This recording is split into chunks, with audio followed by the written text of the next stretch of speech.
Kita kita mulai saja ya. Bismillahirrahmanirrahim. Assalamualaikum warahmatullahi wabarakatuh. Waalaikumsalam warahmatullahi Selamat wabarakatuh. pagi menjelang siang, Bapak Ibu. Kembali lagi ke acara workshop online Muji Santosa Training and Consulting. Dengan materi kita hari ini adalah audit kewajaran harga dalam konteks pandemi COVID. Baik, Bapak Ibu, perkenalkan. Nama saya Suhendra dari Inspektorat Provinsi Sulawesi Barat. Dipercaya selaku moderator pada pagi hari ini. Terima kasih kepada Pak Muji Santosa, Pak Mulis, maupun rekan-rekan dari Muji Santosa Training and Consulting atas kesempatan yang diberikan kepada saya selaku moderator pada pagi hari ini. Di layar kita sudah ada Pak Dedi Nurbawan Susilo. Salam kenal Pak Dedi. Ya, salam kenal Salam Pak sehat Suhendra. selalu.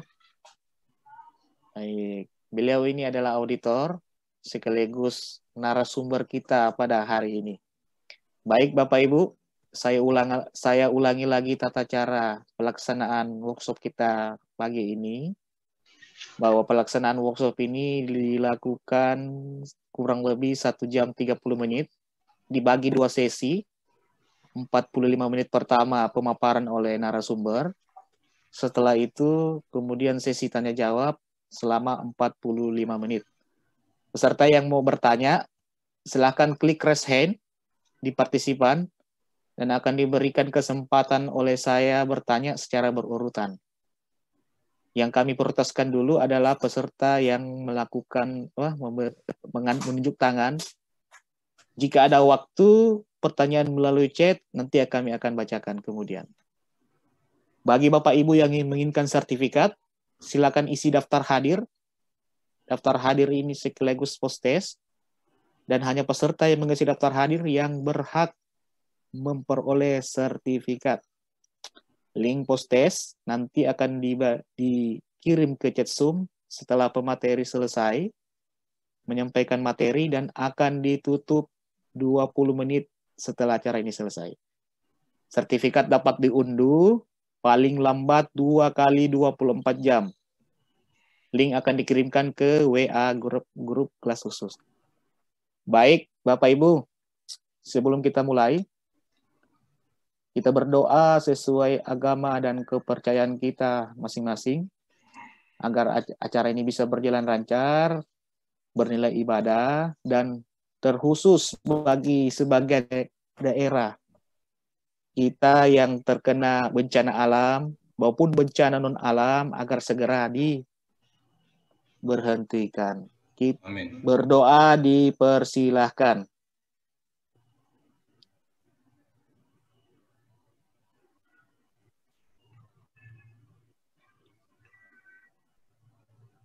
Selesai. Untuk mengefektifkan waktu, kami persilahkan dengan hormat ke Pak Dedi untuk memaparkan materi kurang lebih 45 menit dengan hormat. Silakan Pak. Terima kasih banyak Pak Suhendra. 45 menit Pak ya, berarti jam 10, kira-kira jam 11 kurang lah kita selesai insya Allah. Iya. Assalamualaikum warahmatullahi wabarakatuh. Selamat siang, salam sejahtera untuk kita semua. Pada kesempatan kali ini, terima kasih atas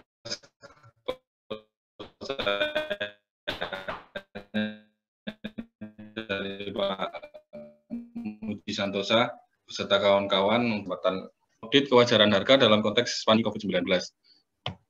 Sebelumnya perkenalkan, nama saya Dedi Nurbawan Susilo. Pendidikan saya di STAN, lulus 2011 D3. Setelah itu di 2015 saya ikut D4, STAN juga, lulus 2017. Untuk pekerjaan pertama di 2012 saya auditor pada bidang investigasi di BPKP Kaltim. Lalu pada saat tugas belajar sempat nyambi di 2 tempat, saya di KAP sama di SKK Migas pada saat itu. Setelah tugas belajar di Deputi Bidang Investigasi sampai dengan hari ini. Mungkin pengalaman terkait dengan audit kewajaran harga di tahun lalu di 2020 saya terlibat karena ikut di gugus tugas COVID-19 di pusat di BNPB situ di bidang pengawasan akuntabilitas yang di situ kita banyak melakukan audit terhadap pengadaan barang dan jasa untuk keperluan COVID-19 ini, macam-macam barangnya. Tapi rata-rata adalah alat-alat kesehatan. Mungkin yang saya paparkan nanti kurang lebih tidak jauh dari apa yang telah kami lakukan selama pandemi berlangsung tersebut. Agenda kita saya bagi menjadi tiga tahapan ya, tiga tahapan. Yang pertama umum dulu kita definisi audit, tahapan audit dan jenis-jenis audit. Yang kedua kita masuk ke audit kewajaran harganya. Yang ketiga sesi tanya jawab. Saya rasa karena ini pesertanya beragam, jadi saya pandang perlulah untuk sedikit menjelaskan audit itu apa saja jenisnya dan bagaimana itu dilaksanakan untuk menambah pengetahuan kita semua. Yang pertama adalah definisi audit.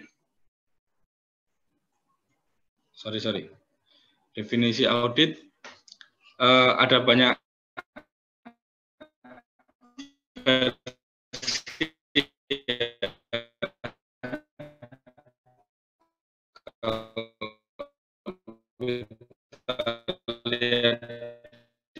di literatur dari definisinya macam-macam, cuma dari definisi macam-macam itu saya dilakukan oleh orang yang kompeten dan independen secara sistematis terhadap bukti-bukti untuk menilai suatu proses. Jadi kurang lebih definisi audit ada beberapa poin besar. Yang pertama adalah itu adalah satu kegiatan yang dilakukan oleh orang yang kompeten dan independen di situ.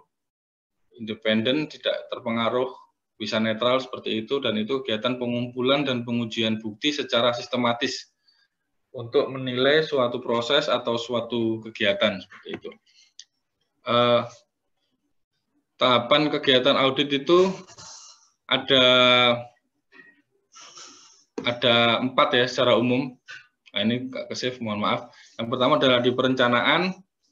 Kita di situ menyusun tim, menyusun prosedur penugasan, terus pelaksanaan, eksekusinya, kita melaksanakan penugasan, mengumpulkan bukti, keterangan, dan lain sebagainya, pelamporan, lalu pemantauan tindak lanjut.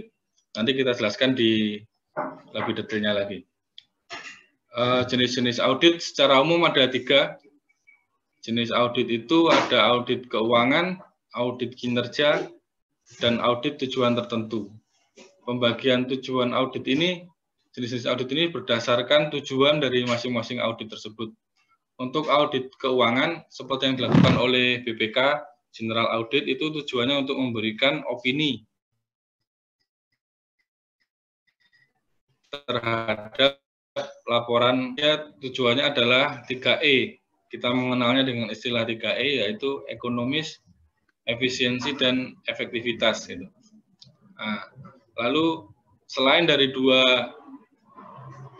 jenis audit itu, sisanya masuk ke audit tujuan tertentu. Audit tujuan tertentu ini sangat luas sekali, Bapak Ibu semua, karena ini ibaratnya tampungan yang selain masuk 2 ini masuk ke audit tujuan tertentu. Misalnya kalau saya di kebutuhan investigasi adalah semacam audit investigasi tujuan tertentu, audit dan termasuk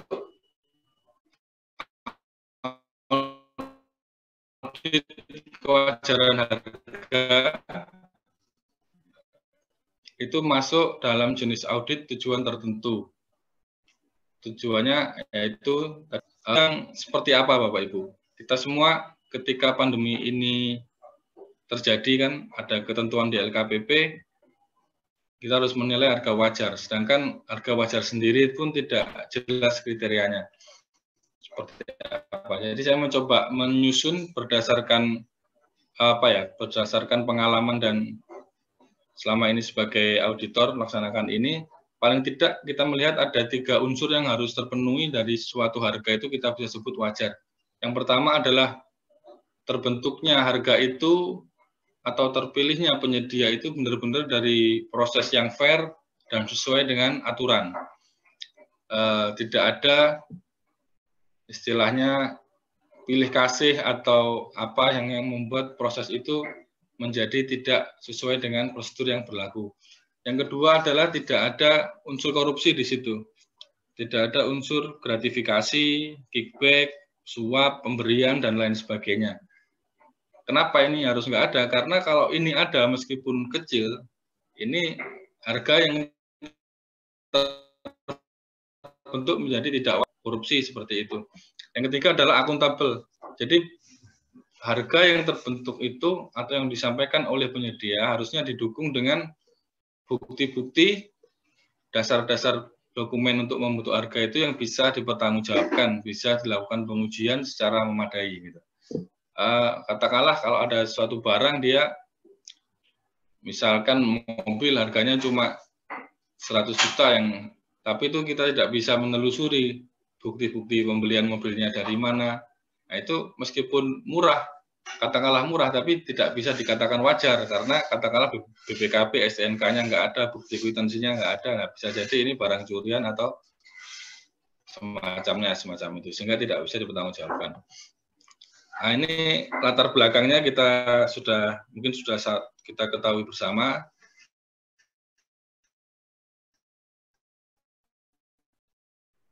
Sebelumnya ada peraturan 14 tahun 2018, lalu di awal pandemi COVID ini 2020, lalu dipertegas lagi dengan SE 32 tahun 2020.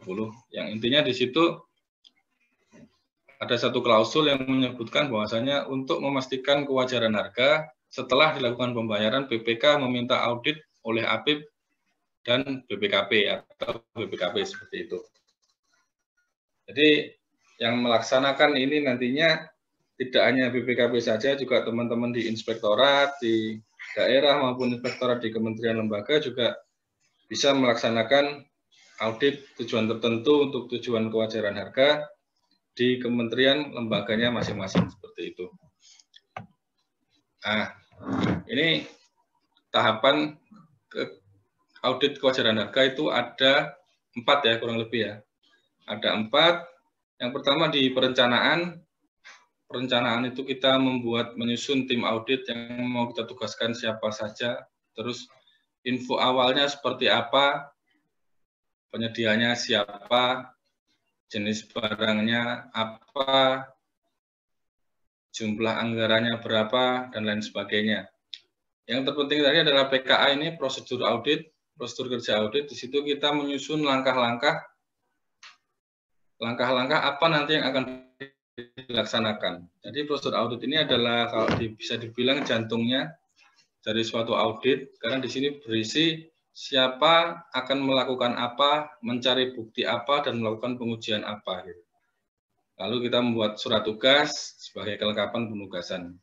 Lalu di pelaksanaan itu kita mengumpulkan bukti, meminta bukti dari penyedia, dari BPK, melakukan evaluasi dan pengujian, membuat simpulan-simpulan awal, dan juga melakukan pembahasan dengan penyedia untuk menyampaikan temuan sementara atau notisi hasil audit kita. Lalu kemudian tahap pelaporan, atau mungkin kalau di standar audit internal pemerintah di SAIPI itu disebut pengkomunikasian hasil audit ya. Cuma saya lebih enak bikin bahasa pelaporan, saya nggak terlalu panjang, tapi intinya bagaimana kita menyampaikan laporan hasil audit kita kepada para stakeholder pemangku kepentingan. Yang pertama di situ kita menyusun LHA dan menyampaikan LHA-nya. Nah, lalu kita juga melakukan pemantauan tindak lanjut atas hasil audit kita. Untuk kewajaran harga ini paling tidak ada 4 ya setidaknya, atau bisa bertambah lagi sebenarnya tergantung situasinya. Yang pertama adalah kalau itu sudah terlanjur dibayar, berarti harus ada penyetoran kembali sejumlah selisih dari yang dibayarkan dengan harga wajar yang disimpulkan oleh auditor. Nah, kalau sebagian pekerjaan itu masih ada yang belum dibayar, katakanlah baru sampai dengan proses audit baru dibayar 80% atau 50%, nah berarti dipotong di pembayaran berikutnya harus dikurangi dari temuan audit yang sudah dihasilkan. Yang kedua adalah harus ada perbaikan tata kelola atau pengendalian intern. Jadi bila mana di dalam proses audit nanti ditemukan ada kelemahan pengendalian internal ataupun kelemahan dari proses tata kelola PBJ itu dan diberi rekomendasi untuk memperbaiki, ini harus diperbaiki agar tidak terjadi hal yang sama. Yang keempat, ini jika diperlukan, jika memang di dalam audit tujuan tertentu untuk kewajaran harga ditemukan indikasi yang kuat adanya penyimpangan atau dugaan tindak pidana korupsi, maka bisa ditindaklanjuti dengan audit investigatif agar bisa diperoleh fakta atau kesimpulan yang lebih terang. Nah ini Bu, di Bapak Ibu semua, di perencanaan apa yang harus kita lakukan, ini ada banyak, dan ini adalah, saya bilang tadi di awal adalah jantungnya. Adalah jantung dari kegiatan audit kita. Yang pertama kita harus tahu info barang dan jasanya, Bu ya. Barang dan jasa ini yang mau kita lakukan audit ini apa? Berupa apa? Dia produksi lokal ataukah impor? Barangnya seperti apa? Nah, ini bisa kita cari dari mungkin browsing-browsing dulu ke internet, gratis kan, lihat di YouTube, atau minta brosur dari penyedia kalau udah dikasih. Jadi kita tahu, punya gambaran, ini hewannya ini apa sih? Kakinya ada berapa? Jadi nggak benar-benar blank. Terus kita juga harus bisa dapat di awal itu paling nggak profil penyedia lah. Seminim-minimnya itu kita dapat akta pendirian dia. Nah, jadi penyedia ini legalitasnya seperti apa, dia dalam mengadakan menjadi penyedia di COVID-19 ini, apakah dia memang nature bisnisnya di situ, biasa jualan alkes, biasa jualan obat-obatan, atau dia pemain baru, tiba-tiba dadakan, tiba-tiba sebelumnya jualan sablon kaos, tiba-tiba jualan APD, jualan obat-obatan, nah itu jadi satu pertimbangan sendiri. Atau si penyedia ini dia levelnya apa? Levelnya dia distributor kah? Atau importer langsung kah? Atau retail atau apa? Itu kita perlu identifikasi di awal karena itu nanti menentukan dengan prosedur audit kita yang akan dilaksanakan. Karena katakanlah jika penyedia itu distributor, maka kan kewajaran harga nanti mungkin kita akan ambil dari informasi dari pabrikan atau dari importer. Kalau dia importer langsung, berarti kita nanti harus ngambilnya dari invoice dia, di PIB dia. Bahkan kita perlu klarifikasi ke vendor dia yang ada di luar negeri. Jadi pengalaman kemarin juga kita sempat klarifikasi ke Korea, ke Jepang, ya meskipun lewat Zoom kayak gini juga gitu. Tapi itu kita lakukan. Terus info pasar dan kompetitor. Maksud saya begini, barang jenis ini, katakanlah kita bicara ventilator jenis ini itu di pasar harganya berapa sih? Penyedianya siapa aja? Terus karakteristik pasarnya itu gimana? Apakah ini dimonopoli 1-2 orang ataukah pasar bebas yang semua orang bisa jual? Nah, itu juga akan nanti menjadi concern kita. Karena itu akan sangat menentukan di dalam proses audit kita ke depan. Terus yang lain juga kita harus membuka telinga lebar-lebar, membuka mata lebar-lebar, adanya informasi lainnya yang mungkin kita dengar-dengar selentingan atau apa kan, kadang-kadang ada yang cerita gitu terkait isu korupsi dan mungkin pengaturan-pengaturan, Pak, ini perusahaannya sebenarnya yang punya si ini, si itu. Hal seperti ini harus tidak bisa diabaikan begitu saja, tapi harus jadi perhatian juga bagi auditor untuk kalau memang ini beneran ada juga akan mempengaruhi proses auditnya harus lebih mendalam seperti itu. Nah, ini kuncinya di sini, if you fail to plan, you're planning to fail. Ini adalah kata-kata Presiden Amerika. Bahwasanya memang di dalam audit itu di perencanaan ini sangat penting ya. Jadi perencanaan tidak sekedar kita buat ST terus DL-nya berapa hari yang gitu seperti itu, tapi lebih lagi harus punya wawasan dulu, punya amunisi sehingga istilahnya ketika tugas nanti udah enak, tinggal melaksanakan prosedur audit, nggak belangsak, nggak bingung kita mau kemana, nyari apa gitu. Jadi harus di sini benar-benar oke. Jangan kita bertarung lawan kosong dengan tangan kosong, nggak punya persiapan, nggak punya informasi lawannya siapa. Jadi proses auditnya akan kurang berlarut-larut seperti itu. Lalu masuk ke pelaksanaan ya. pelaksanaan kita pada intinya adalah melakukan pengumpulan dan pengujian bukti. Ada 3 kunci utama menurut saya untuk mengarahkan ya apa yang harus dikumpulkan dan apa yang harus diuji. Yang pertama tadi seperti saya katakan sebelumnya adalah profil penyedia. Profil penyedia ini adalah dia bisnisnya apa, dia bermain sebagai importir kah, distributor kah, di mata rantai distribusi barang itu dia pemain keberapa gitu. Apakah dia pemain level distributor, retail, atau jangan-jangan dia sekedar broker gitu. Sekedar broker dalam artian ini sebenarnya sudah ada distributornya, ada resellernya, ini ada perusahaan lain yang menyediakan gitu. Harusnya mata rantai harus tidak sepanjang ini. Ini juga harus menjadi perhatian auditor. Terus dicek juga perizinan-perizinan yang dia miliki ya, terutama kalau untuk COVID-19 ini kan terutama Alkes. Alkes itu ada aturan di Kementerian Kesehatan terkait izin, ada izin edar, ada izin penyalur alat kesehatan atau IPAK. Mohon nanti jangan jadi perhatian kita ketika si penyedia ini ternyata nggak punya IPAK tapi menyalurkan Alkes gitu, tidak punya izin penyalur alat kesehatan tapi dia menyalurkan, itu juga akan jadi masalah gitu, karena alat kesehatan itu peredarannya diatur oleh Kemenkes, jadi tidak semua orang bisa menguasai, bisa menjual belikan barang itu gitu. Terus juga spesifikasi barang. Nah ini spesifikasi barang ini harus auditor benar-benar bisa paham yang seperti apa, benar-benar yakin. Karena apa? Karena barang itu beda spek dikit saja harganya sudah berbeda. Katakanlah bahannya yang semula dia polipropilin jadi sponbon itu sudah berbeda. Asal negaranya juga dengan spek yang sama, asal negara berbeda juga akan berbeda. Nah, terus kemanfaatannya seperti apa? Apakah dengan spek yang dibeli ini sudah sesuai dengan yang dibutuhkan dan bisa dimanfaatkan ini? Jadi untuk hal-hal yang lebih teknis, auditor perlu menggandeng atau meminta bantuan ahli yang memang dia memiliki kompetensi atau pengetahuan untuk menguji spesifikasi barang ini.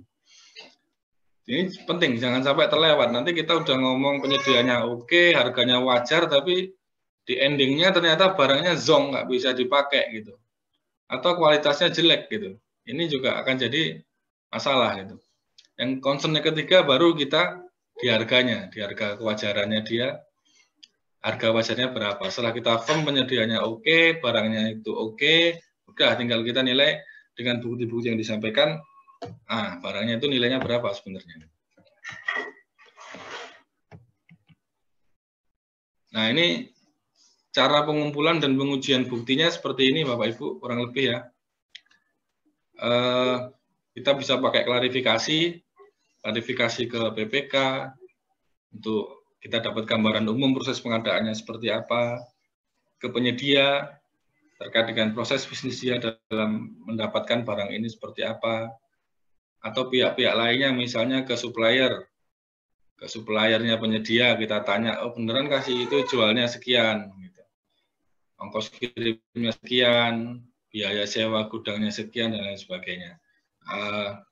Jadi tujuan dari klarifikasi tadi untuk menguji kebenaran substantif dari bukti-bukti pendukung kewajaran harga yang diberikan.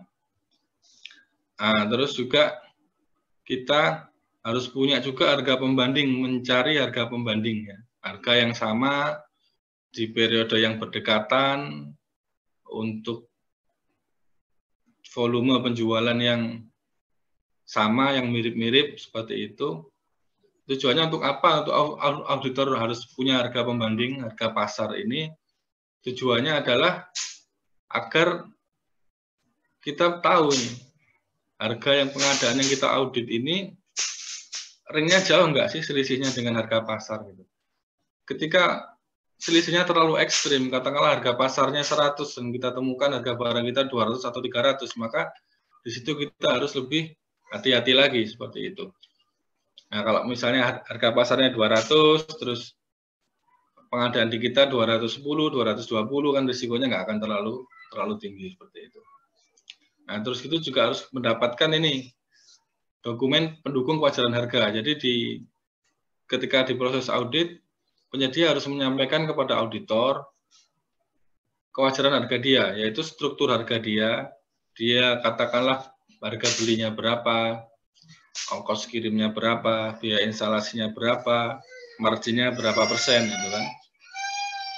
Yang berisi di situ, kalau saya di sini ada DM, DL, FOH ini direct material, direct labor, dan overhead-nya berapa, terus margin yang diharapkan di situ berapa. Itu yang akan menjadi nanti dasar pengujian auditor. Terus juga tadi, seperti saya sampaikan sebelumnya, adalah melakukan pengujian fisik atau observasi, memastikan spesifikasi dan jumlah barangnya sesuai, Pak. Dalam hal tertentu bisa menggunakan ahli, kalau memang barang itu khusus kita nggak bisa tahu. Gitu. Tapi kalau semacam kayak APD yang bisa kita hitung, ya bisa kita lakukan sendiri lah, gitu. Minimal untuk tahu jumlahnya dulu yang pernah diadakan berapa. Dan tapi kalau barangnya sudah hilang, udah dikirim-kirim kemana-mana, udah nggak ada, ya minimal kita melihat catatan mutasi barangnya lah. Barang masuknya berapa, keluarnya berapa, untuk benar-benar meyakinkan terkait dengan jumlah barang tersebut. Nah ini tadi yang perlu diwaspadai di dalam proses audit ini, kita selain fokus kepada penyedia dan harganya, juga tadi kita harus melihat proses pengadaan itu sendiri. Apakah dokumentasi yang diperlukan itu sudah lengkap dalam proses pengadaan itu, misalnya SPK-nya sudah ada, penawaran penyediaannya ada, proses negonya ada, dan lain sebagainya. Terus risiko korupsinya itu seperti apa, informasi lainnya seperti apa. Jadi semakin tinggi nanti bila ditemukan, katakanlah dalam proses audit ditemukan, wah SPK-nya dibuat belakangan seperti itu. Jadi dari proses sudah terlihat ini prosesnya nggak sesuai aturan, ada prosedur yang dilanggar dan sebagainya. Ini menunjukkan ada indikasi penyimpangan yang cukup tinggi, yang itu auditor harus lebih berhati-hati lagi, harus lebih mendalam lagi dalam melakukan pengujian terhadap bukti-bukti yang dia peroleh. Nah, nanti kita endingnya adalah melakukan evaluasi dan pengujian bukti. Jadi di awal penyedia itu akan menyampaikan struktur harga seperti di kolom yang paling kiri. Dia beli barang berapa, biaya kirim berapa, overhead cost berapa, margin berapa, harga jual dia berapa. Lalu auditor melakukan pengujian berdasarkan bukti-bukti yang diserahkan tadi, dan hasil klarifikasi, hasil macam-macam tadi yang saya jelaskan, kita membuat kesimpulan. Katakanlah dia bilang 70.000, berdasarkan invoice dia, kita cek benar invoice-nya 70.000. Biaya kirim 10.000. Kita cek biaya kirim dia, kita konfirmasi ke ekspedisi. Kita lihat kalau dia impor, kita lihat BL airway bill-nya. Memang benar segitu. Overhead cost ini, Bapak Ibu, overhead cost ini yang mungkin dari pengalaman saya yang agak susah ya. Susah dalam artian kalau biaya beli barang, biaya kirim itu kan gampang, ada kwitansinya, ada invoice-nya, kita bisa ngecek, tapi overhead cost ini yang buat adalah perusahaan itu sendiri. Dia bisa mengada-ngada lah gitu. Intinya dia bikin more overhead-nya tinggi pun kita menggunakannya agak susah. Ini kemarin langkah kami untuk menguji overhead cost adalah kita minta laporan keuangan dia. Laporan keuangan dia dan juga laporan penjualan dia. Jadi gini Pak, katakanlah di dalam 1 tahun itu dia keluar biaya katakanlah 100 juta. 100 juta. Dengan biaya 100 juta itu dia mengeluarkan overhead cost sebanyak 20.000. Artinya 20% dari 100 juta itu adalah 20.000. Nah, terus kita lihat nilai pengadaan yang kita audit ini nilainya berapa. Katakanlah dia dari total 100.000 penjualan dia dalam 1 tahun, dalam periode itu, penjualan yang kita audit atau penjualan ke pemerintah ini 20.000, 20%. Berarti penjualan ke pemerintah yang kita audit adalah 20%. Kalau overhead dia dalam 1 tahun keseluruhan itu adalah katakanlah 20.000 juga, berarti overhead yang porsi untuk pengadaan pemerintah ini harus diproporsionalkan juga, yaitu 20% dari keseluruhan overhead dia selama 1 tahun. Katakanlah jika tadi 1 tahun 20.000 selama periode itu, berarti yang layak dibebankan overhead itu ke pengadaan di pemerintah adalah yang kita audit adalah 4.000 atau 20% dari 20.000 itu. Terus kemudian margin, dia kan buat harga margin dia sekian persen. Nah, sekian persen ini nanti kita persentasikan sudah benar nggak hitung-hitungannya gitu. Jadi nanti memang ini agak susah margin ini karena tidak ada aturan baku ya. Nanti kita bahas di slide selanjutnya lah seperti apa. Nanti kan ada selisih nih Pak, setelah kita total penyedia, auditor, selisihnya berapa, akan ketahuan. Inilah yang akan menjadi nanti yang kita lakukan untuk tidak lanjuti. Yang diuji apa aja tadi, invoice, PIB, kurs, macam-macam yang saya jelaskan tadi. Terus lagi kita balik ke margin Pak. Margin wajar itu yang seperti apa ya? Ini kemarin kita berdebat lama di pusat ya, di BPKP pusat sama LKPP sama penyedia juga, kita untuk menentukan margin wajar itu seperti apa gitu. Katakanlah orang jualan sampai dia ngambil untung 200% itu wajar atau enggak gitu. Karena di kriteria memang tidak diatur, tapi yang jelas wajar itu ya tadi kalau dia terbentuk dari proses mekanisme pasar yang sehat ya, tidak ada penyimpangan. Tapi kita punya judgement Pak, punya best practice bahwasanya kalau diinvestigasi kan ada penghitungan kerugian negara, itu kadang-kadang kita misalnya pengadaan tanah kita nyari kerugiannya berapa kan dari harga yang dibayarkan dengan nilai wajar barang itu kan. Nah, nilai wajar ini kriterianya paling enggak untuk terkait COVID ini harus setidaknya ada 4 ini Pak yang bisa kita pegang sebagai acuan. Yang pertama barangnya harus sama, benar-benar identik sama. Terus penyediaannya kalau bisa juga sama. Yang ketiga adalah volume penjualannya juga sama. Jangan kita membandingkan penjualan retail, orang jual 1-2 barang dengan orang jual 100 atau 1000 barang. Pasti di situ perhitungan marginnya akan berbeda. Yang keempat adalah waktunya berdekatan. Ya kalau bisa sedekat mungkin, kalau bisa seminggu, selisih seminggu, bisa sebulan. Nah cuma ini auditor harus berupaya mencari data pembanding tadi, margin yang wajar, apple to apple, harus sebisa mungkin apple to apple tadi. Jadi misalnya gini, kita melihat di pengadaan yang kita audit kok marginnya tinggi banget sampai 100% katakan. Ya kita cari untuk penyedia yang sama dia sebelumnya jual berapa sih? Oh sebelumnya dia marginnya cuma 15% katakanlah. Dengan volume penjualan yang mirip-mirip, waktunya nggak jauh, itu kita bisa pakai untuk mengkoreksi margin dia di pengadaan kita gitu. Kita samakan dengan pengadaan dia yang lalu. Masalahnya kan terkadang kondisi ideal yang 4-4-nya ini ada jarang Pak. Kalau nggak ada ya sebisa mungkin ada gitu Pak. Intinya gini, kalau barang yang sama kita nggak dapat ya yang mirip-mirip lah gitu. Kalau penyedia yang sama nggak ada ya penyedia yang sejenis lah, yang sama, yang kompetitor dia gitu. Ya kalau volume penjualannya nggak ada yang sama persis ya yang mirip-mirip lah. Yang penting secara kasat mata kita bisa lihat ini penjualan grosir, sama-sama grosir, eceran sama-sama eceran seperti itu.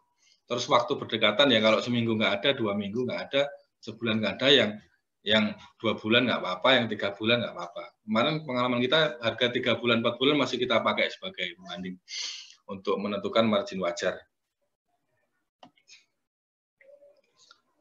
Nah ini pengujian bukti seperti apa dilakukan. Tadi sekelas tadi sudah saya sampaikan, invoice-nya kita klarifikasi ke vendor, supplier, pemasok, dapatkan bukti penyedia dan dapatkan bukti PIB. Kalau itu memang barangnya impor, Pak. Kalau barang impor ini klarifikasi pengujian invoice-nya agak rumit karena kita nggak tahu ya invoice itu benar nggak segitu.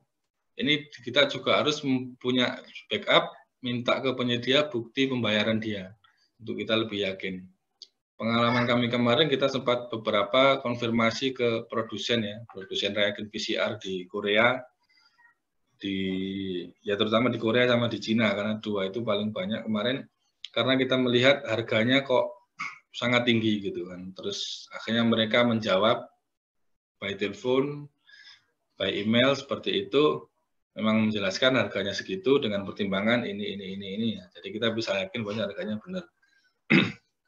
Tadi biaya kirimnya kita kalau lokal ke ekspedisi, kalau impor kan ada BL, ada airway bill yang itu dilampirkan di pemberitahuan impor barang dia.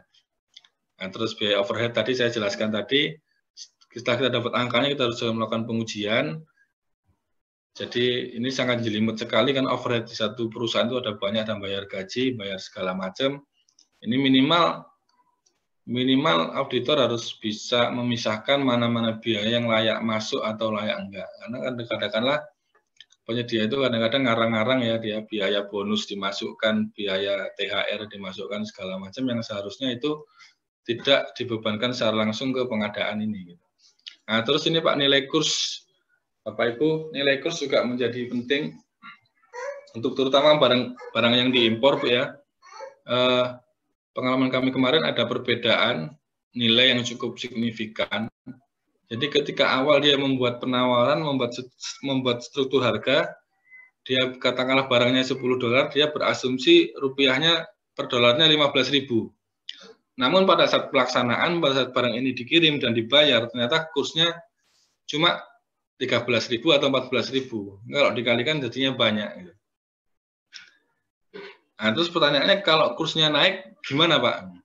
Kalau kursnya naik, apakah nanti kontraknya jadi lebih banyak? Nah, itu kemarin tujuan dari auditnya kan untuk kewajaran harga, kan tujuan utamanya biar uang negara yang keluar enggak banyak, gitu. Bisa efisien. Ya, kalau kursnya naik ya kita kembali itu risikonya penyedia. Kecuali kenaikannya benar-benar ekstrim yang membuat penyedia rugi, nggak dapat untung sama sekali ya. Saya rasa kalau seperti itu perlu dilakukan nego ulang, masih dimungkinkan seperti itu. Terus tadi Pak, gimana kalau penyedia kita adalah produsen sendiri? Ya, ini mungkin di daerah kali ada pengadaan APD ya. Mungkin kalau APD kan nggak harus pabrik besar, mungkin garmen-garmen yang level UKM juga dia bisa memproduksi. Nah, terus itu kita menentukan pengujiannya bagaimana. Nah, ini kembali ini adalah costing, Mbak. Istilahnya kalau di akuntansi itu ada cost accounting. Itulah, nah kita menguji ya dia barangnya itu belinya berapa harganya. Kita hitung per meternya itu jadi berapa, per satu APD butuhnya berapa meter, berapa bahannya. Tenaga kerjanya itu digaji berapa, kita hitung proporsional. Nah, terus tadi biaya-biaya lain-lain dia berapa, ya, kita proporsional seperti itu. Nah, untuk menentukan marginnya berapa, margin itu bisa dilihat dari bidang industri yang sama dengan penyedia. Misal ini kalau di industri garmen kan ada asosiasinya, ada itunya. Kita bisa nanya tuh, di industri kayak gini nih margin-marginnya berapa? Oh Pak, kalau di garmen 30% biasa itu Pak, karena kita biasa juga jualan segitu. Oke, nanti itulah akan menjadi plafon kita, bahasanya di industri ini maksimal 30% lah. Jadi kalau dia masih bermain di bawah itu ya nggak masalah gitu. Masih oke. Nah, lalu ini Pak, sebelum dimuat dalam laporan, setelah kita melaksanakan pemeriksaan dan pengujian macam-macam tadi, sudah dapat angkanya, sudah dapat juga kelemahan pengendalian intern yang ada, notisi itu harus kita sampaikan ke penyedia Pak dan BPK, agar mereka memberikan tanggapan tertulis. Jadi agar auditor tidak membuat kesimpulan yang sepihak. Karena dia bikin kesimpulan, ternyata masih ada data, oh Pak kami ada data biaya ini nih yang belum kami sampaikan kemarin kelewat, nah, seperti itu. Atau mungkin dia mikir, oh Pak ini nggak seperti ini harusnya ngitungnya Pak, karena overhead kami seperti ini. Nah, itu kita kasih kesempatan lah. Kasih kesempatan dari BPK dan juga penyedia untuk memberikan tanggapan. Jadi simpulan hasil audit paling enggak ada 3 hal Pak, Bapak Ibu semua.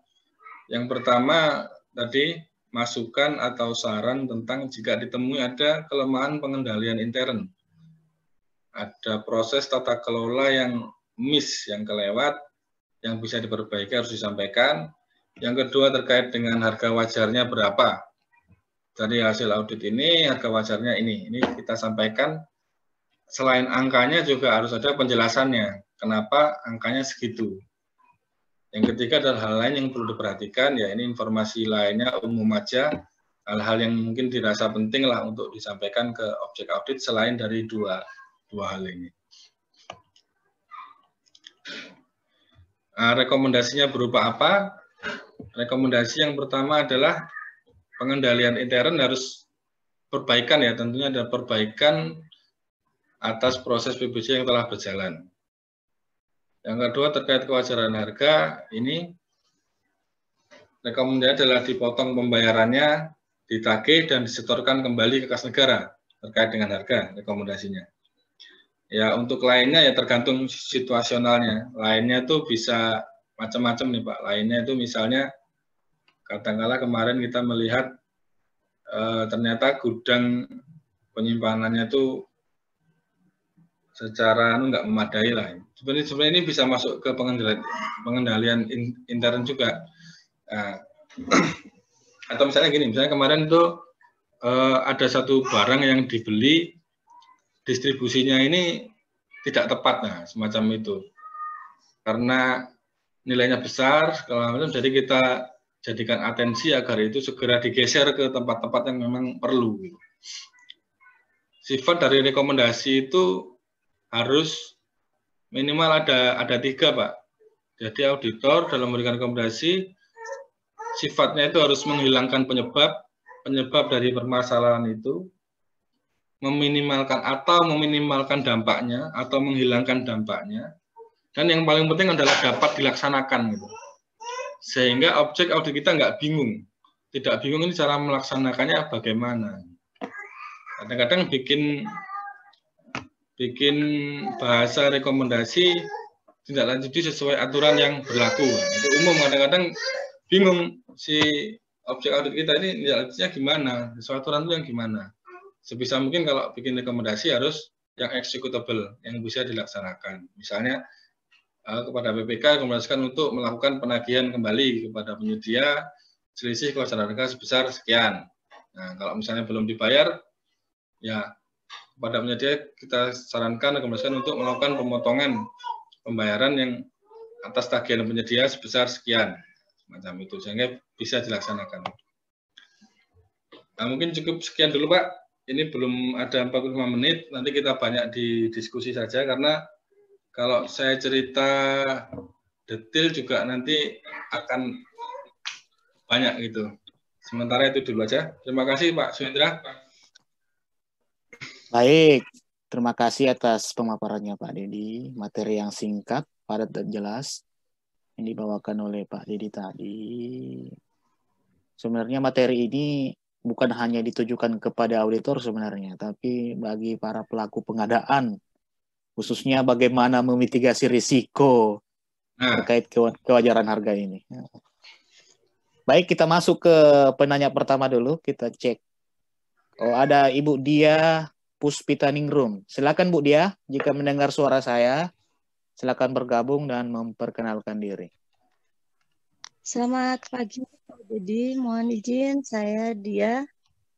Mohon izin bertanya Pak Dedi. Ya, silakan Bu. Dari mana Bu? Dari mana Bu? Saya dari BPK Pak. Dari BPK. BPK? Iya. Oke, siap. Iya Pak. Jadi di semester 2 kemarin saya melakukan audit. Salah satunya ada terkait kewajaran harga.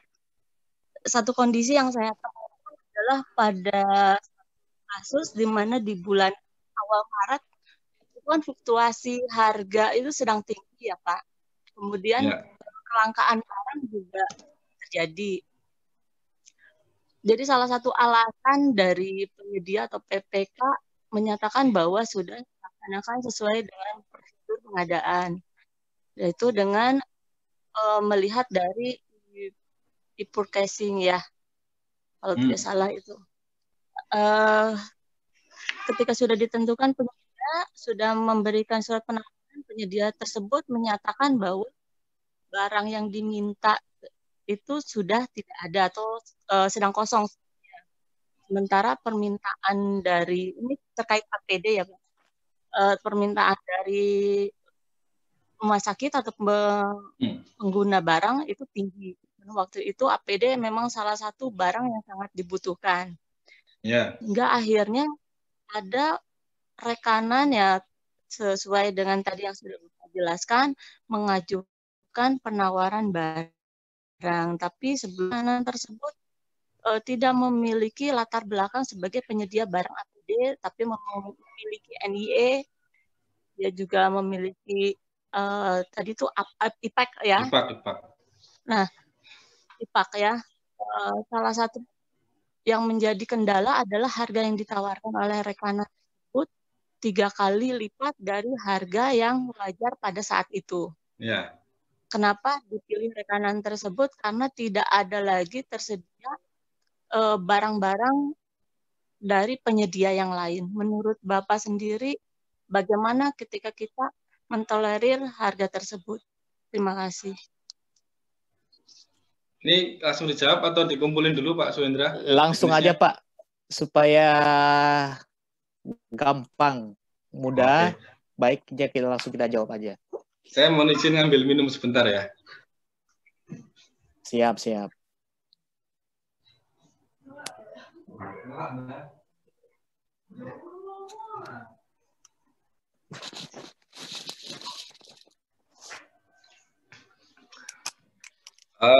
Bu Dia, ini pengadaan APD-nya saya sebetulnya tahu ini. Padahal saya terlibat langsung juga di sini. Jadi kalau harga udah nggak masuk akal sampai 300% itu ya jelas nggak bisa diterima, Ibu. Ya, betul, Pak. Jelas nggak bisa diterima. Tinggal PR kita adalah menentukan wajarnya berapa, kan itu. Betul. Nah, itu kita kemarin sih pakai itu, Bu, pakai harga pembanding. Jadi kebetulan memang penyedia ini kan nggak pernah jualan, tapi kan si distributornya kan sebelumnya pernah jualan, Bu. Jadi kita nembaknya ke mata rantainya itu. Memang dia sebelumnya nggak pernah jualan, tapi kan barang ini kan sebenarnya sudah ada sebelumnya. Sebelum dia jual pun barang ini sudah ada. Dan itu ada nilainya. Kalau itu barang itu kemarin kan awalnya dari kawasan dari kawasan Pabean ya, kawasan Berikat ya, dari kawasan Berikat, situ ada nilainya udah. Dia pengeluaran barangnya kan diberitahukan ke bea cukai, itu ada nilainya. Harga pembelian si distributornya juga ada kelihatan berapa, kita pakai itu Bu kemarin Bu. Yang Maret itu kita pakai, tidak kita terima yang harga sampai 3 kali lipat, 4 kali lipat itu ya edan kalau diterima itu Bu. Kalau misalnya beralasan dengan barangnya langka sehingga tidak bisa disediakan oleh distributor lain, Pak, bagaimana ya? Ya itu harus kita bantah, Bu. Ada. Kalau kemarin penyedia juga berkilahnya seperti itu, barang ini langka. Kami yang mengendalikan suplai ngemis-ngemis ke Korea biar dapat bahan baku. Itu kita buktikan cerita yang dia karang itu, Bu. Apakah seindah itu kenyataannya kan itu? Kita tanya ke Kementerian Luar Negeri, benar nggak isi penyediaannya? Enggak, Pak. Itu barang itu sudah ada sejak Januari, sejak Desember bahkan. Dan jadi konfirmasi menu ya, Pak ya? Iya, kita counter Bu, kita cerita dia, kita bantah. Kalau dia bilang dia berperan, barangnya cuma ada di situ, kita buktikan bahwa barang itu ternyata bukan langka, ada sebenarnya, cuma ditahan aja. Terus kita buktikan juga dia merasa sudah keluar ada, kenapa dia mengambil margin yang edan tadi, karena dia sudah juga berupaya di hubungan dengan si pihak Koreanya untuk menyediakan bahan baku, ya kita counter. Ternyata urusan bahan baku ini adalah sudah ada kesepakatan bilateral antar negara, jadi tidak ada peran swasta sama sekali, dan itu yang kita bantah. Kemudian pada akhirnya pun dia nerima. Dan saya rasa sih selama koreksi kita tuh dia masih untung, dia akan menerima kok Bu. Ya, kecuali kalau mungkin kadang-kadang dia sudah keluar duit kemana-mana, itu yang Allahu a'lam, saya nggak bisa pasti akan protes. Tapi rata-rata kita koreksi pun kalau dia masih untung, menerima dia. Iya. Baiklah Pak, terima kasih atas pencerahannya. Sama-sama, Bu. Baik, makasih Bu di atas pertanyaannya. Kita masuk ke penanya kedua. Ada Ibu Cici Sulastri. Silakan bergabung Ibu Cici.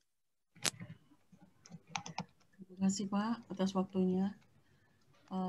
Kebetulan Pak, saya ini untuk pengadaan Suaranya kecil sekali, Bu. kecil ya. Untuk pengadaan COVID, kebetulan saya KPA-nya Pak waktu di Maret 2020. Jadi memang kadang-kadang waktu kami diperiksa oleh BPK, contoh yang untuk kewajaran harga Pak. Kewajaran harga ini kami mendapatkan barang itu di bulan Maret memang sangat-sangat langka. Jadi mereka minta memang harga pembanding. Kami masukkan harga pembanding. Terus ada yang diminta juga Pak dari BPK itu SPMK gitu. Apakah itu sebagai salah satu dokumen yang diperlukan dalam penanganan COVID Pak, penanganan darurat gitu. Sepertinya Pak, kalau memang untuk penanganan darurat COVID, dalam penggunaan, oke lah sekarang pada saat ini, mungkin barang sudah mulai banyak dijual di pasaran. Kalau di bulan Maret 2020 kemarin Pak, itu memang betul-betul langka. Jadi kami mendapatkan barang itu amat sulit gitu. Dan memang kalau dipikir wajar ya nggak wajar memang harga yang dijual di bulan Maret itu Pak. Tapi beberapa penyedia memang ada menawarkan harga yang lebih tinggi. Itulah sebagai pegangan kami gitu. Kalau untuk dokumen yang ini lah Pak, yang sesuai dengan aturan untuk kewajaran harga ini dalam penanganan darurat, selain misal harga pembanding, apalagi ya Pak ya, apakah sudah ada diatur di dalam aturannya gitu Pak? Mungkin hanya itu aja dulu. Terima kasih Pak. Oke, baik. Baik. Langsung aja Pak Dedi. Iya Pak Indra. Yang pertama tadi terkait dengan itu Bu ya, untuk membuktikan kelangkaan di harga ketika harga yang nggak wajar ketika memang kondisi barangnya langka itu Bu ya. Kalau sebagai KPA atau pelaku pengadaan sih dia sebatas ya kalau memang kondisi yang dia terima pada saat itu memang penyediaannya nggak ada dan barangnya cuma adanya itu, dan itu bisa dipertanggungjawabkan, tidak ada masalah Bu. Tidak ada masalah. Misalkan Ibu gini, ini saya sudah di Maret itu saya menerima 5 penawaran dari 5 penyedia. Dan memang yang punya si A ini yang paling murah, ini yang saya ambil. Ya ini kan nanti menjadi bahan dari auditor nanti untuk memastikan itu kan seperti itu. Terus yang kedua tadi terkait dengan SPMK sepertinya Pak. SPK kalau di SE kan surat SPMK. pesan. Iya, kalau ya SPMK-nya. SPMK itu kalau di SE kan tidak diatur Bu, surat pesanan, istilahnya kan surat pesanan atau yang disamakan dengan itu. Kalau kita kemarin sih, kalaupun nggak ada SPMK tapi yang jelas ada surat penunjukannya, bahkan kalau di pusat itu kemarin bentuknya hanya surat pesanan atau apa itu pun kita terima. Intinya nggak masalah lah. Nggak harus ada SPMK, yang penting ada dokumen lain yang menunjukkan bahwasannya ada pesanan, ada pembelian itu menurut saya nggak harus. Terus tadi pertanyaan ketiga adalah dokumen pendukung kewajaran harga itu isinya apa saja Bu ya? Isinya apa saja? Apakah harga pembanding doang sudah cukup gitu? Tidak cukup Ibu. Jadi pendukung kewajaran harga seperti saya jelaskan tadi, selain harga pembanding harus juga harga pembanding ini kan nanti yang mencari adalah auditor. Yang harus disediakan dari penyedia adalah tadi bukti-bukti pembelian dia terhadap barang itu. Mungkin ada invoice, kwitansi, bukti transfer dia membeli barang itu, bukti pengiriman dia, biaya yang dikeluarkan untuk instalasi dan lain sebagainya. Intinya semua biaya, bukti-bukti yang penyedia keluarkan dalam rangka mendapatkan barang itu. Jadi tidak hanya harga pembanding saja. Itu harga pembanding itu justru yang nyari ya harus si auditornya harus nyari untuk sebagai bahan dia sendiri gitu, bukan dari penyedia gitu. Memang secara aturan belum diatur ini. Di PR-nya teman-teman di LKPP menurut kami ya, menurut saya pribadi harusnya mengatur itu. Jadi karena kemarin saya banyak menerima pertanyaan tuh dari daerah yang ya lucu-lucu ya, maksudnya kewajaran harga itu cuma sebuah surat pernyataan yang ditandatangani materai yang menyatakan harga itu wajar. Ya, tentu bukan seperti itu yang kita maksud. Untuk harga wajar itu ya harus ada bukti-bukti dukungnya yang bisa dilakukan pengujian oleh auditor seperti itu.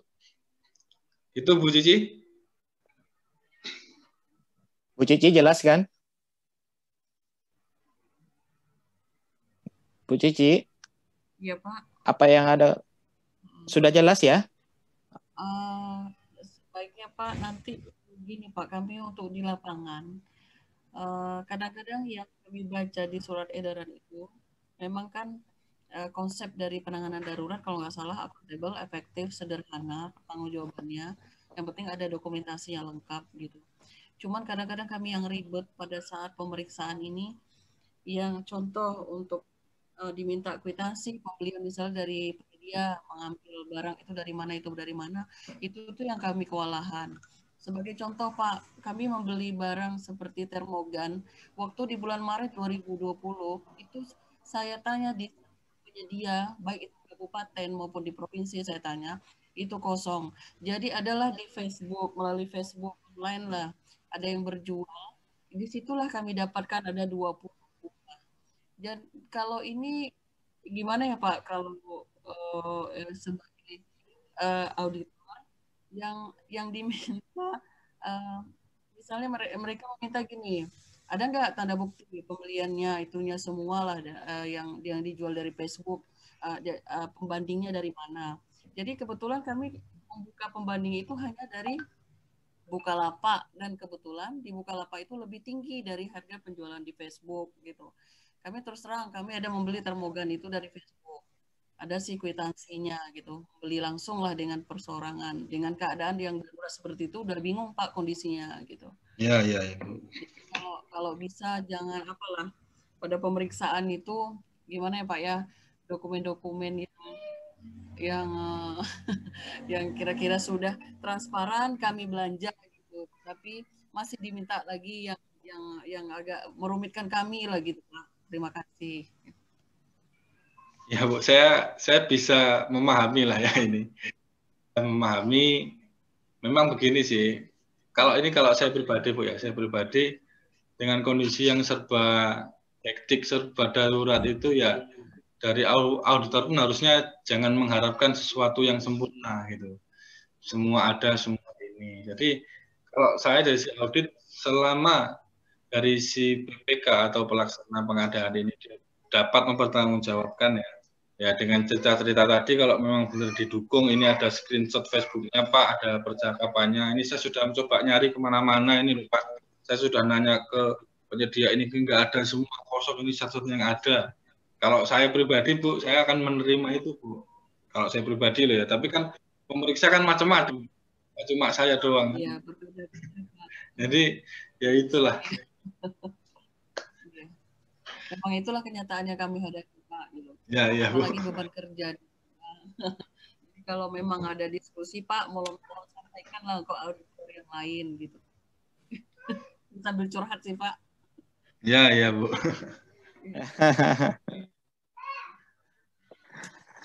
Muji, atau ada tambahan dari Pak Muji Pak terkait dokumen kewajaran harga? Silakan Pak Muji.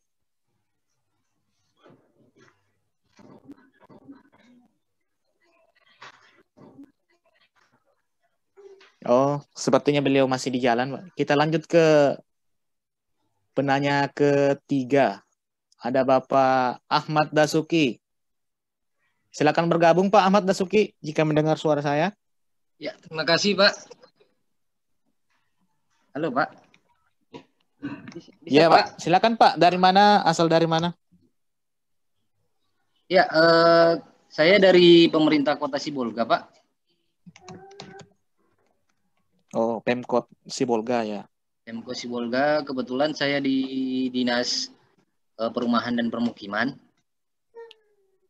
Dan saat ini baik, silakan Pak. Ini menangani pekerjaan bantuan rumah swadaya. Nah, bantuan rumah swadaya ini kan sebenarnya Pak, mohon maaf Pak ya kalau videonya kameranya tidak bisa karena ada gangguan ini. Baik, silakan Pak. Lanjut aja Pak. Jadi kan begini Pak, bantuan rumah swadaya ini kan untuk tahun 2020 serta 2021 itu fokusnya lebih mengarah kepada pemulihan ekonomi akibat pandemi COVID ini Pak. Kenapa seperti itu? Karena ada unsur pemberdayaan masyarakatnya.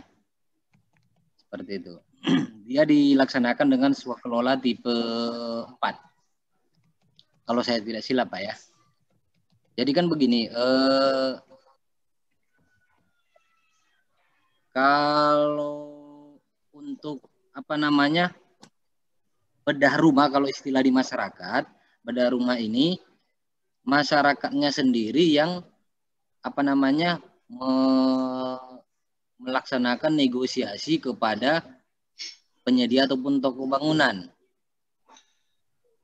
Masyarakatnya sendiri terkait harga. Namun dari kita selaku PPK, kita sudah menyampaikan di awal sewaktu sosialisasi bahwa toko yang akan menjadi penyedia adalah yang pertama memiliki izin-izin, kemudian fasilitas transportasi, kemudian memiliki alat fabrikasi, misal kayak pembuatan kusen, atako. Nah, ini syarat penunjangnya. Nah, setelah kita sampaikan itu, kita melakukan survei harga tersendiri, Pak. PPK melakukan survei harga tersendiri. Kemudian acuan kita berikutnya adalah harga dari Pemko. Ada 2 harga kita, harga survei sendiri, kemudian harga dari Pemko. Nah, ketika pelaksanaan masyarakat nego langsung kepada calon penyedianya berdasarkan rembuk mereka, itu harganya lebih tinggi daripada harga yang disurvei oleh PPK. Lebih tinggi dia, Pak. Nah, setelah kita selidik ke penyedia, alasan si penyedia adalah pembayaran. Pembayarannya di situ setelah selesai fisik bangunan baru dibayar oleh PPK melalui rekening penyedia. Auto debit langsung dia. Nah, yang menjadi celah auditnya yang kita pengen tanya, Pak. Celah auditnya di sini kan harga kita lebih rendah daripada harga negonya. Masyarakat nego ke penyedia tinggi harganya. Sementara kita nego, kita survei harganya lebih rendah. Nah, ini kan ada celah audit di sini, Pak. Yang berpotensi risiko hukum. Ini yang mau kita diskusikan, Pak. Itu saja catatan tadi, Pak, alibi toko atau alibi penyedia kalau mereka dibayar setelah fisiknya selesai. Nah, fisik yang selesai biar masyarakat ini kan tidak punya tenggang waktu. Hanya 6 bulan masa swakelola seperti itu. Tidak ada DP, tidak ada apa-apa seperti itu alasan si penyedia. Mungkin itu aja, Pak. Oke, terima kasih Pak Ahmad Dasuki dari Sibolga ya, jauh dari Sibolga.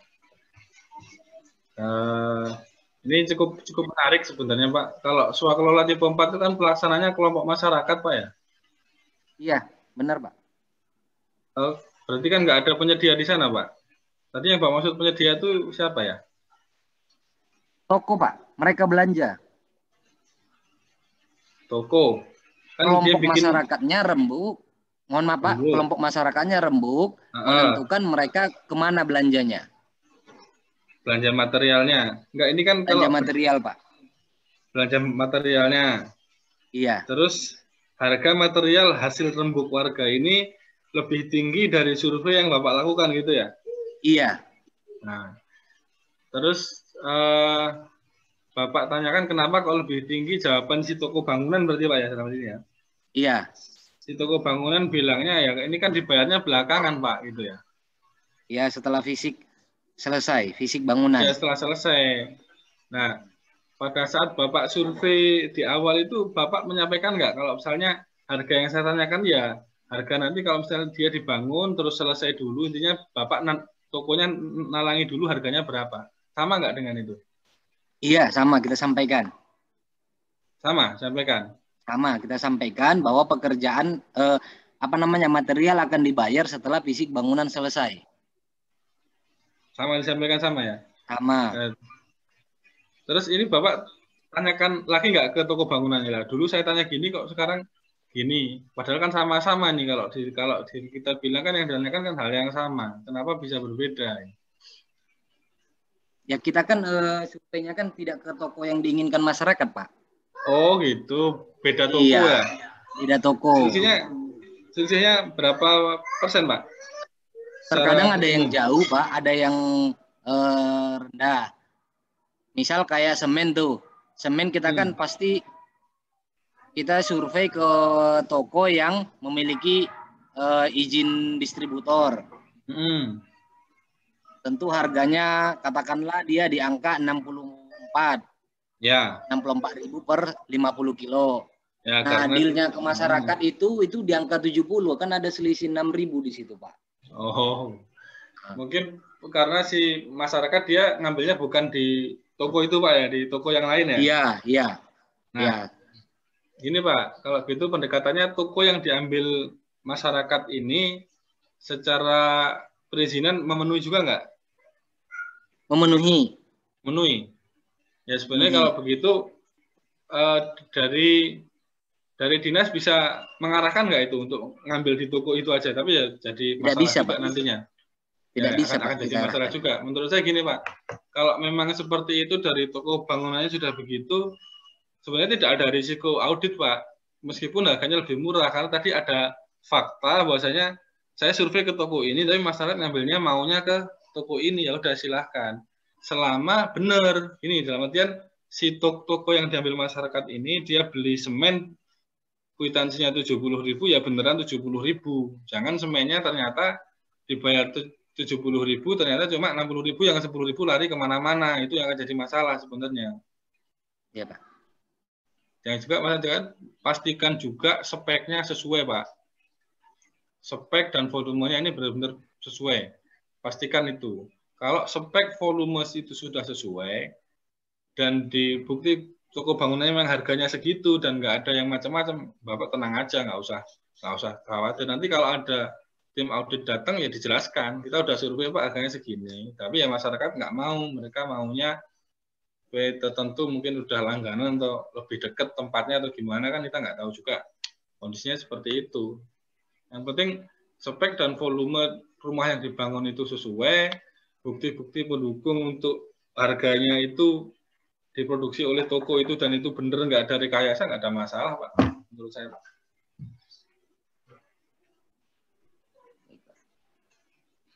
Selagi ada buktinya Pak ya, bukti negosiasi. Iya, bukti negonya dari masyarakat, mereka suruh bikin berita acara nego dengan toko bangunan. Nanti kan di nego itu kan ada kesepakatan, semen ini harga berapa, ini berapa.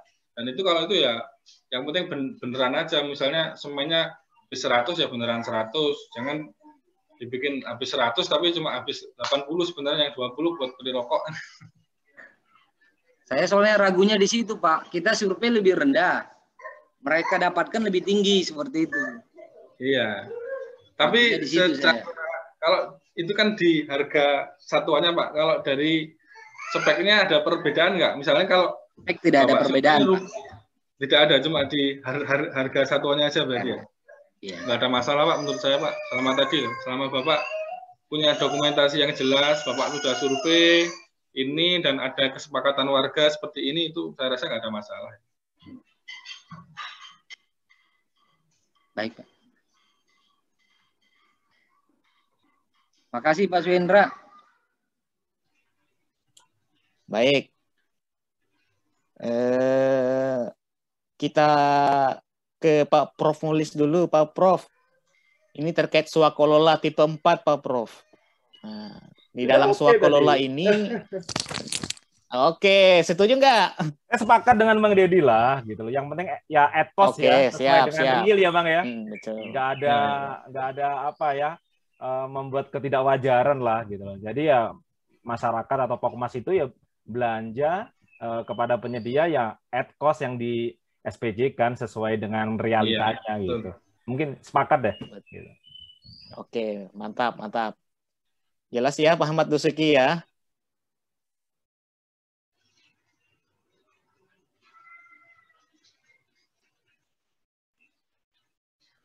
Pak Agus NS, silakan bergabung Pak.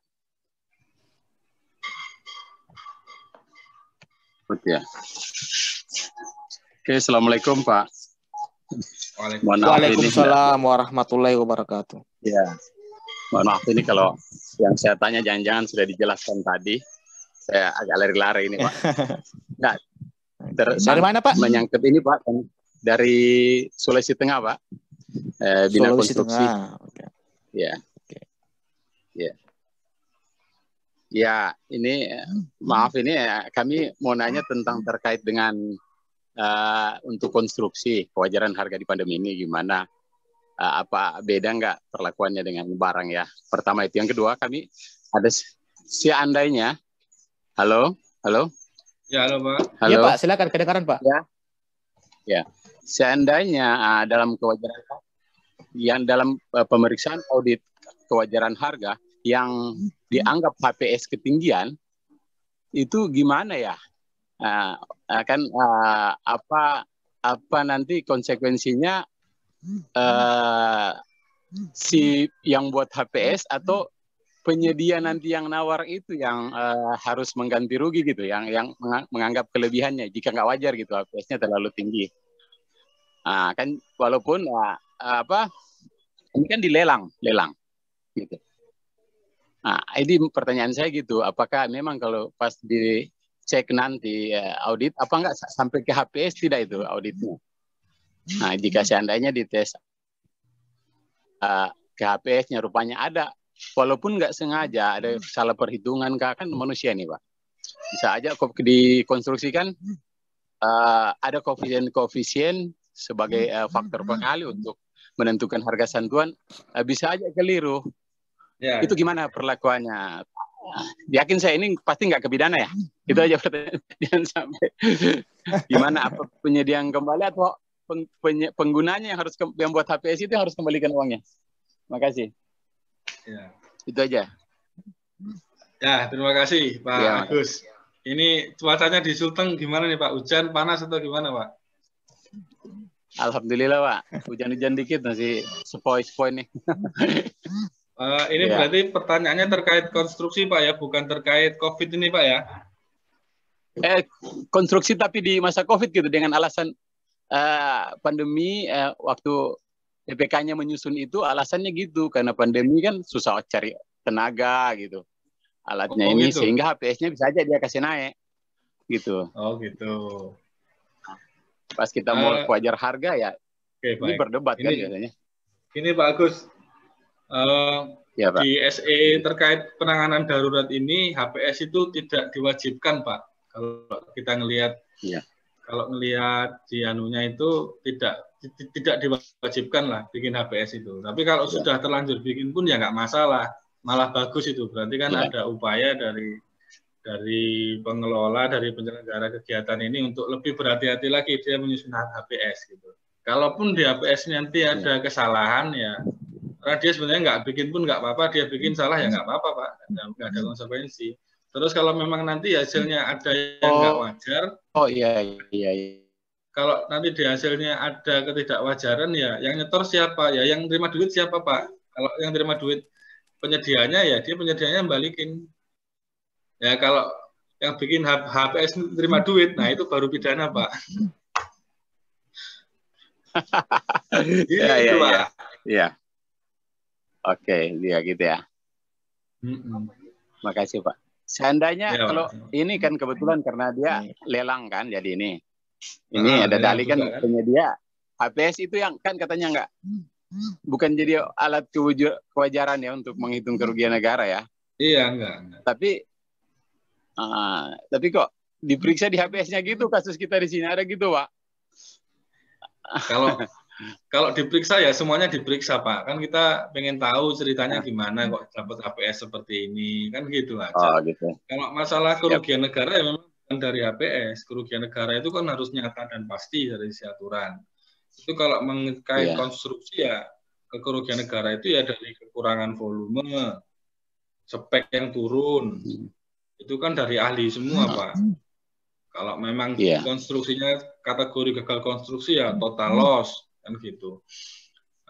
Jadi bukan HPS yang dipakai. Mungkin kalau memang HPS nanti sebabnya ya mungkin akan menjadi penyebab aja di laporan kita bahwasanya sebabnya adalah penyusunan HPS yang sengaja gini. Nah, sengajanya itu Pak yang penting Pak. Kalau salah kilap mah biasa Pak. Kita semua punya salah dan kilap Pak. Itu maksud kami Pak. Ya, itu paling yang ini Pak, Muhammad saya. Mungkin kalau seandainya jelek-jeleknya salah yang buat HPS itu jadi tetap tadi Bapak sampaikan ke penyedianya yang harus dijelaskan itu ya bahwa ini dia lelang loh ini Pak. Jadi jangan sampai penyedia bilang saya kan nawar. Terserah. Gitu. Ya, seandainya dia tidak mau lelang mau apa kalau nanti di akhirnya ada kewajaran harga yang harus selisih sekian yang harus dia kembalikan ya dia harus kembalikan kan dia udah nerima duitnya. Kalau gitu. Kan bisa aja dia berdalih dia keuntungannya dia, Pak. Itu yang saya mau nanya tadi, saya kejar Bapak, keuntungan wajar itu di mana di konstruksi itu? Apalagi di masa pandemi nih. Kalau konstruksi nanti mungkin dari LKPP lah yang bisa menjelaskan, tapi seingat saya ada maksimal 15% atau berapa itu. Ya kalau nanti kan ini kan gini Pak, kasusnya kan nanti kan auditor kan berhadapan dengan penyedia. Kita kan nggak tahu nih seperti apa nanti argumen si auditornya ini untuk dia kewajaran harganya. Tanggung jawab Bapak sebagai penyusun HPS pelaksana yang penting Bapak ada hasil audit, Bapak tidak lanjuti, sudah selesai. Mau penyedianya protes nggak terima, ya itu nanti dia bisa menempuh jalur hukum yang lain. Siap. Kalau masalah berdalih ya silahkan berdalih gitu. Tapi kan sebagai pelaksana kegiatan kan tanggung jawabnya kan kalau ada audit ya dilaksanakan rekomendasinya sesuai dengan hasil audit itu. Kalau masalah penyedia berkilah mau gimana ya itu ya urusan dia Pak. Oke, makasih Pak. Terus sekali lagi Pak.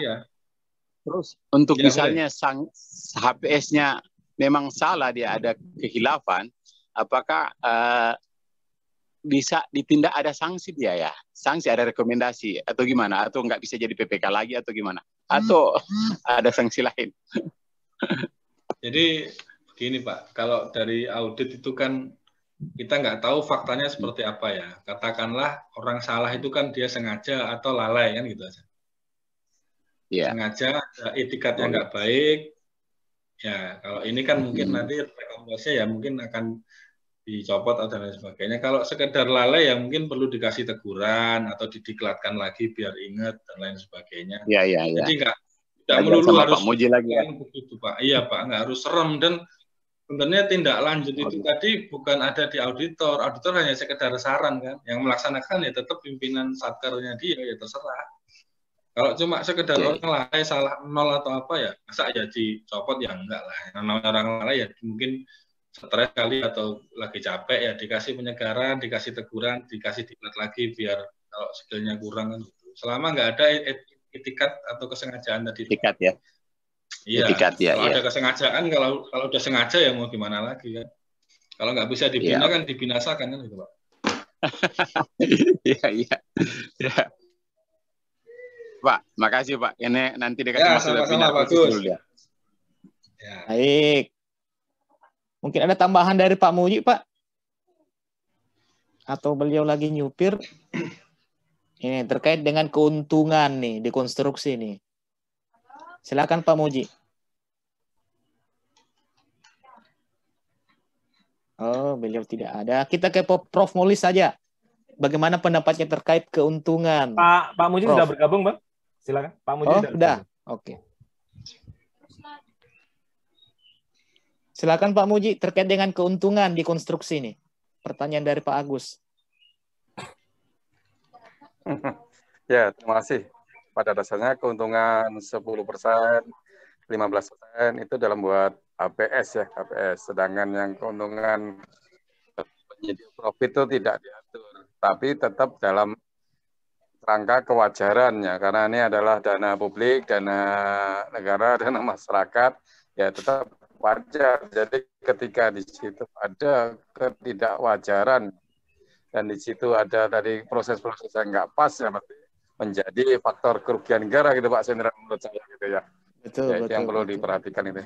Ya mungkin tahapnya ya potensi kerugian negara atau nanti berlanjut pada kerugian negara. Baik, makasih Pak Muji terkait tanggapannya atas keuntungan ini. Kita masuk ke penanya selanjutnya.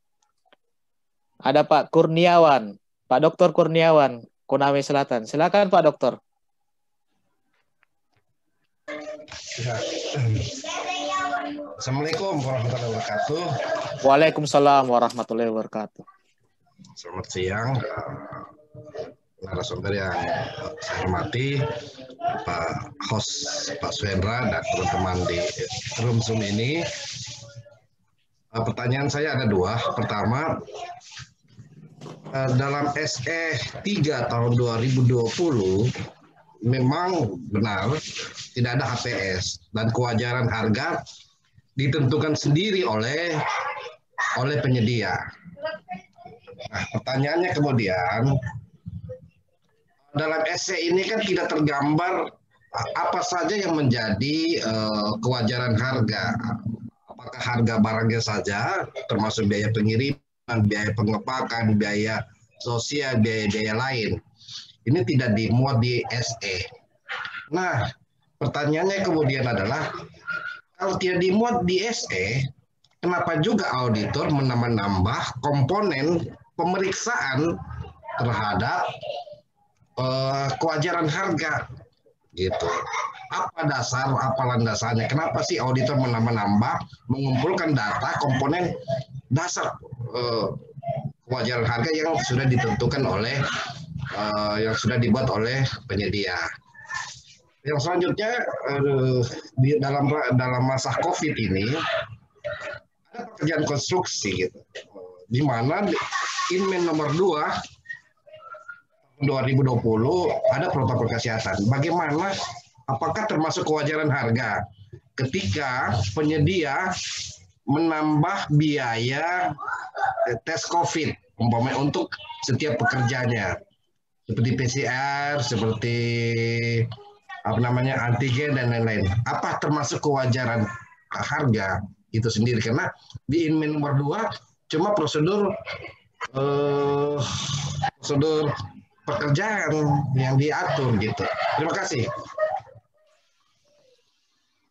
Baik, langsung saja Pak Dedi. Pertanyaan ada dua terkait dengan kewajaran harga berdasarkan SE3 tidak diatur sedemikian rupa.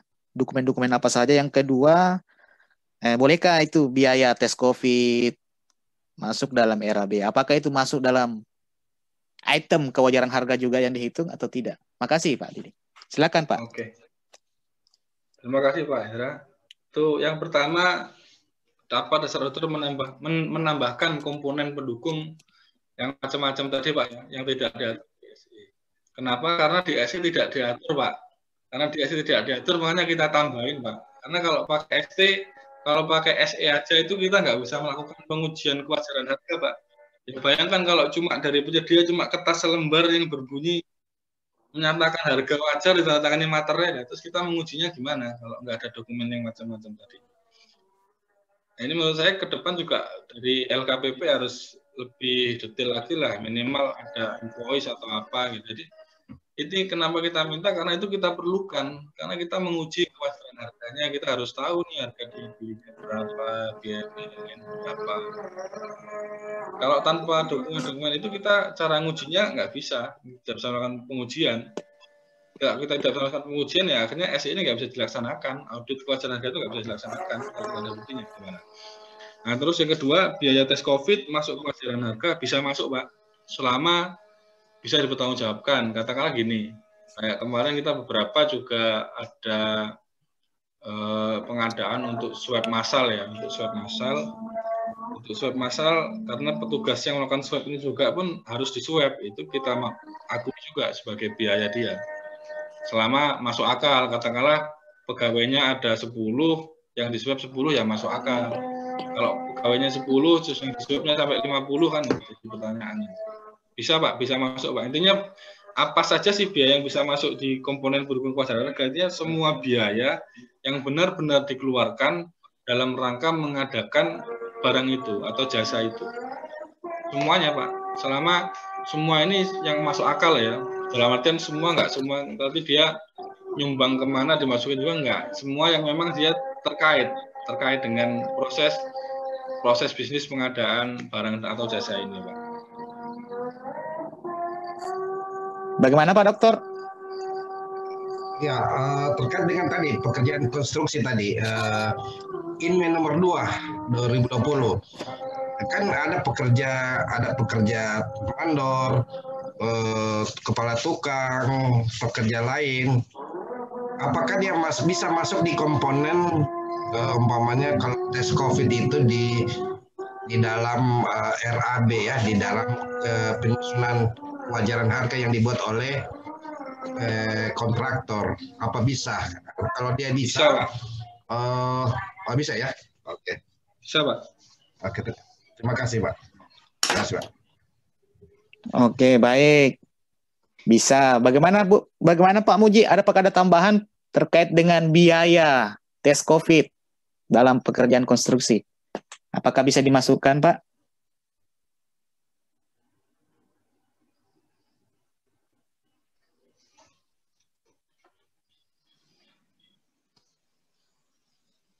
Unmute dulu Pak Muji.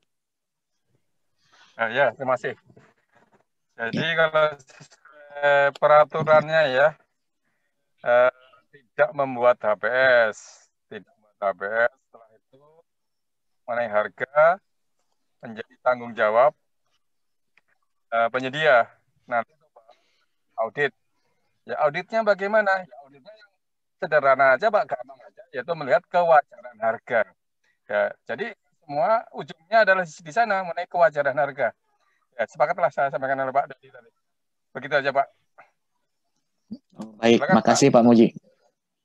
Sepertinya ini penanya terakhir kita. Ibu Dia kembali ternyata yang ngajukan resen. Silakan Bu Dia.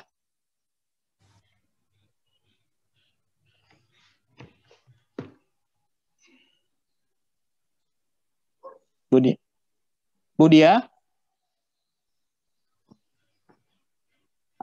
Oh, atau sudah ya?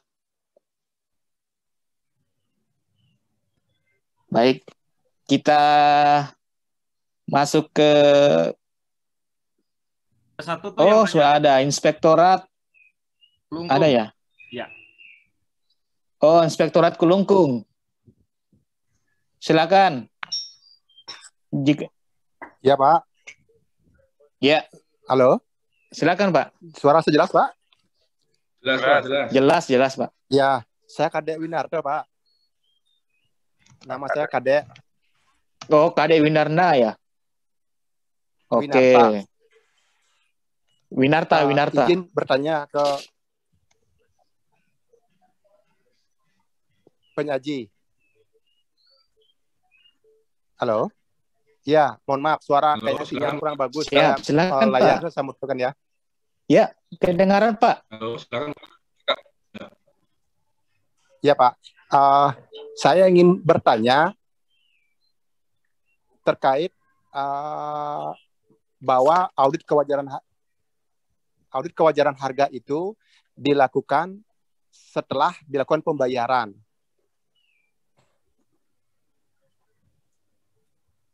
Ya, lanjut. Halo?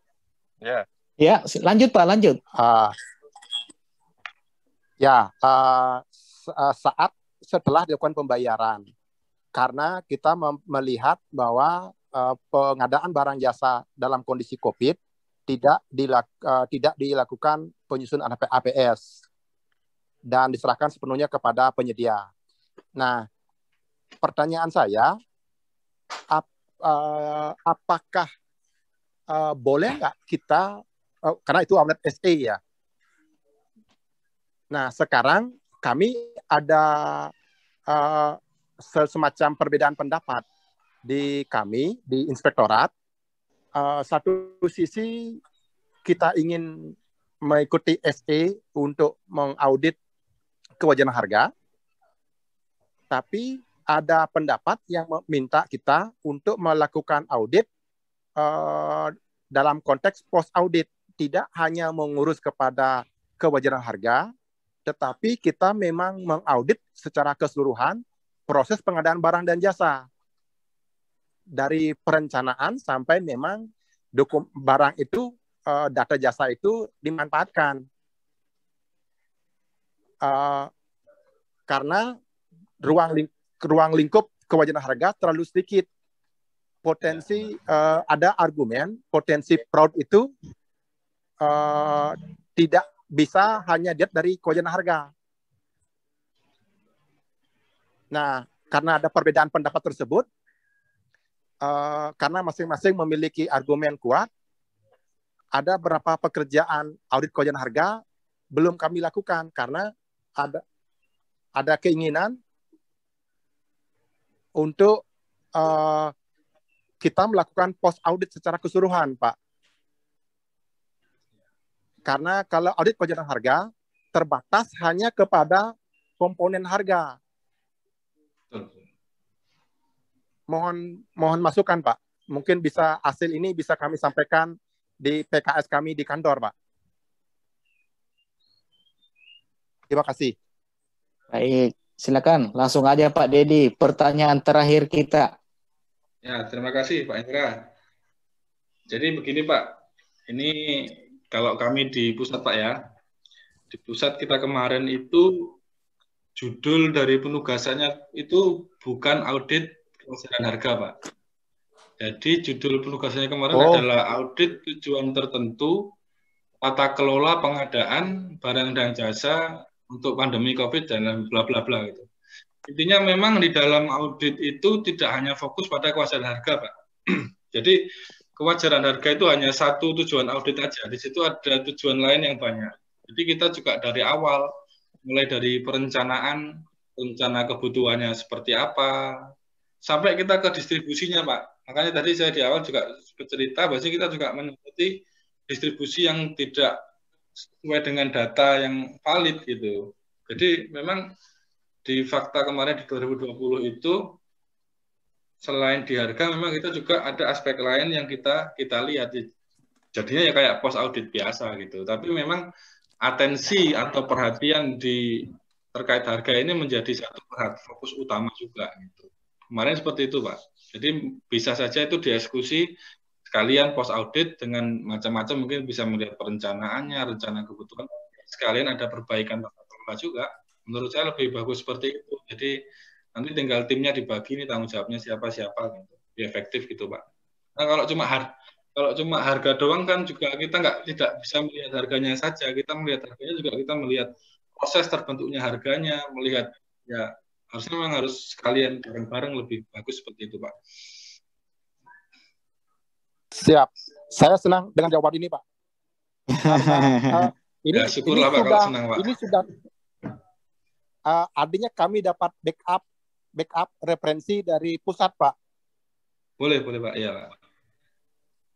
Ya. Karena di pusat mohon maaf Pak, seperti bisa diulang, itu yang dilakukan. Bapak? Ya Pak. Mohon maaf Pak, bisa diulang Bapak di BPKP pusat Pak ya? Ya di BPKP pusat Pak, saya Pak. Ya, biar nanti ketika saya nanti lapor pimpinan hari Senin, biar kita punya pemahaman bahwa pusat BPKP pun mengaudit bukan hanya fokus kepada kewajaran harga, tetapi tata kelola pengadaan barang jasa dalam pandemi COVID gitu Pak ya? Iya Pak. Siap. Baik. Saya beruntung mengikuti webinar ini. Makasih. Alhamdulillah, terima kasih banyak. Berarti Mas Dedi ini pahlawan bagi Pak Kade Winarta. Baik, ya, Pak. kita Kami masuk beda pendapat Pak di kantor Pak. Oke. Ini mohon izin, Terima kasih, masih ada satu penanya lagi, Pak Muji, apakah diperkenankan atau tidak? Wah, sudah habis ini waktunya. Oh, baik. Kita masuk ke closing statement Pak Muji. Silakan Pak Muji memberikan closing statement-nya atas Yang hormati, materi ini. hormati juga Pak Dedi, bahwa proses yang tertulis dalam SC3 itu tekstual saja kan, BPK nggak perlu buat APS, terus nanti ada post audit, itu adalah tekstual.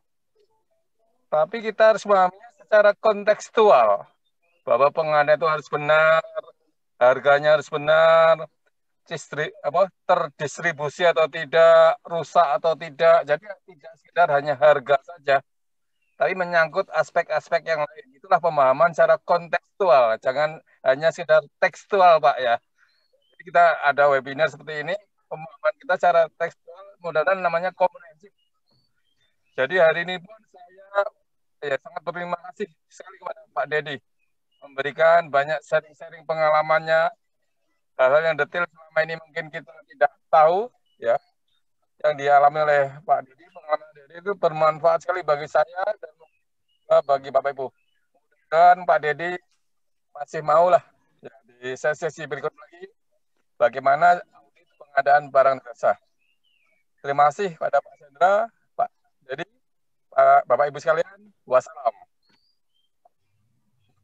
Assalamualaikum warahmatullahi wabarakatuh. Baik, sebelum menutup acara ini, apa ada closing statement dari Pak Dedi? Silakan Pak. Ya, saya cukup singkat aja Pak. Yang pertama ya terima kasih. Ya semoga apa yang saya sampaikan ini bisa bermanfaat lah ya. Meskipun bukan auditor saja yang ada di seminar ini, yang lain pun juga bisa mengambil. Intinya sih sebagai auditor sih pesan saya tadi sama dengan Pak Muji, ya meskipun darurat, jangan sampai ada niatan dari kita untuk mengambil kesempatan dalam kesempitan. Ya, karena di ini uang negara, uang rakyat, yang dimana banyak saudara-saudara kita yang kesusahan. Ketika kita diberi amanah untuk melaksanakan pengadaan terkait COVID ini adalah satu jalan ibadah yang Allah ngasih kita peran buat ikut berbuat sesuatu terhadap bangsa ini. Gitu. Itu aja pesan saya.